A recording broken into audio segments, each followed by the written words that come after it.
Salam. Bugün sizə Amerika Birləşmiş Ştatları tarixinin ən sirli və ürək parçalayan hadisələrindən biri haqqında danışacağım. 1957-ci ildə baş vermiş 7 yaşlı Maria Ridolf'un itkin düşməsi və qətli illərlə cavabsız suallarla yadda qalmışdı. Əgər bu cür sirli və cinayət dolu hekayələr sizi maraqlandırırsa, kanala abunə olmağı və videonu bəyənməyi unutmayın. Gəlin indi bu soyuq dekabr gününə qaydaq. 3 dekabr 1957-ci ildə Illinois ştatının Sakamora şəhərində baş verən hadisə yalnız yerli əhali üçün deyil, bütün Amerika Birləşmiş Ştatları üçün təlatümə səbəb olmuş və 50 ildən çox bir müddətdə çözülməyən bir sirr olaraq qalacaq bir faciəyə çevrilmişdi. Bu hadisə kiçik bir şəhərdə təxminən 7000 insanın yaşadığı bir mühitdə baş vermişdi. Sakamora cəmiyyətin birlikdə yaşadığı, uşaqların təhlükəsiz şəkildə küçələrdə oynadığı, qapıların açıq olduğu və hər kəsin bir-birini tanıdığı bir yer idi. Ancaq 3 dekabr bu kiçik şəhərin və burada yaşayanların həyatı üçün əbədi bir dəyişiklik oldu. Hadisə Sakamoranın ikinci sinif şagirdi olan Maria və Katie Sigmanın gündəlik həyatına sadə bir başlanğıcla başlamışdı. O gün məktəbdən sonra Maria və Katie həyətdə qarla oynamağı qərar vermişdilər. Hava çox soyuq və qar yağırdı. Amma uşaqların səhhəti və həyatı təhlükələri barədə heç bir düşüncələri yox idi. O gün kiçik bir əyləncənin dəhşətli nəticələrə çevriləcəyini heç kim bilmirdi. Saat 17:30-da qızlar birlikdə gəzintiyə çıxmağa qərar verdilər. Bir neçə dəqiqəlik oynamaq və gəzmək məqsədi ilə evdən çıxdılar. 60 metr uzaqlıqdakı bir yerdə onları tanımadığı bir gənc yaxınlaşır. Bu adam özünü Johnny olaraq tanıdır. 24 yaşında olduğunu, yaxınlıqdakı bir yerdə yaşadığını və onlara gəzinti təklif etdiyini bildirir. Kate həmin gənci heç vaxt görməmişdi. Amma onun müraciəti şübhə yaratmırdı. Əksinə o təklifə müsbət yanaşdı. Ancaq Maria Katie ilə evə dönməyə planlaşdırırdı.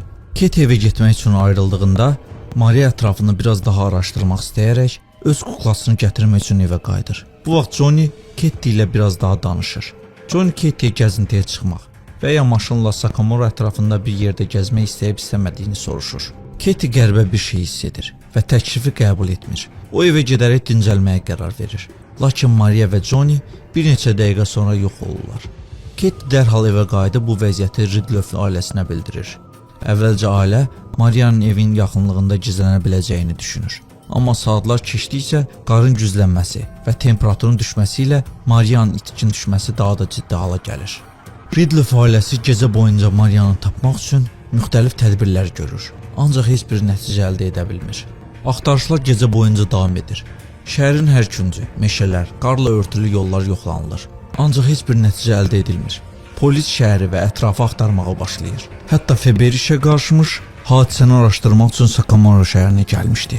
FBI'nin və yerli polisin apardığı axtarışlar günlər boyu da davam edir. Katie Sigman Johnny'nin üzünü yaxşı xatırlayırdı. Amma bu adamın kim olduğunu müəyyən edə bilmədi. Əvvəlcə FBI Katie'nin tanıdığı bir adamın Johnny olduğuna inanırdı. Amma bu yalnız ilk əvvəllər idi. John Teaser Maria'nın itkin düşməsindən sonra əsas şübhəli şəxs olaraq adlandırılırdı.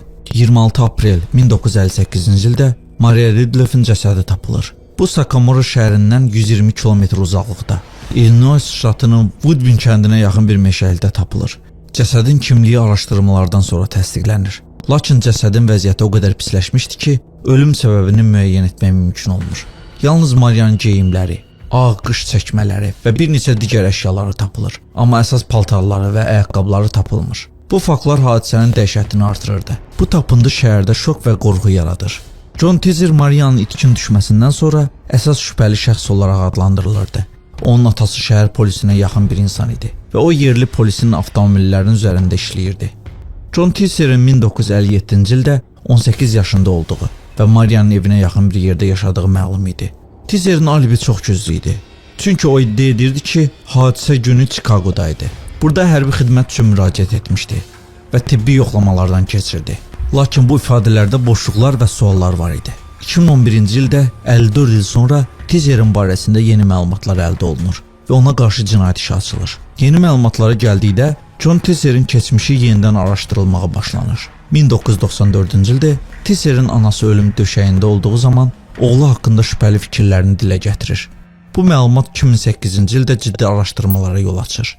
2011-ci ildə Katie Sigman, o zaman artıq onun adı Chapman olmuşdu, Teaser'in şəklini tanıyır və bunun Johnny olduğunu bildirir.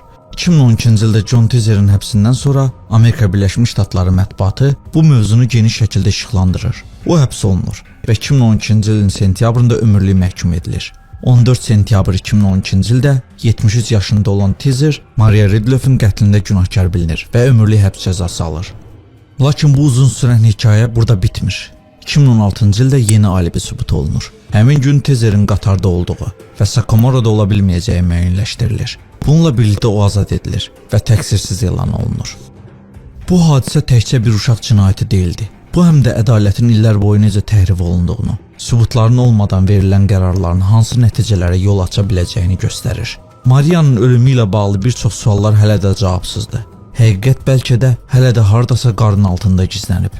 Əgər bu cür araşdırma videoları sizə maraqlıdırsa, kanala abunə olun, videonu bəyənin və fikirlərinizi şərhlərdə bizimlə bölüşün. Yeni sirli və həyəcanlı hekayələrdə görüşənədək izlədiyiniz üçün təşəkkürlər.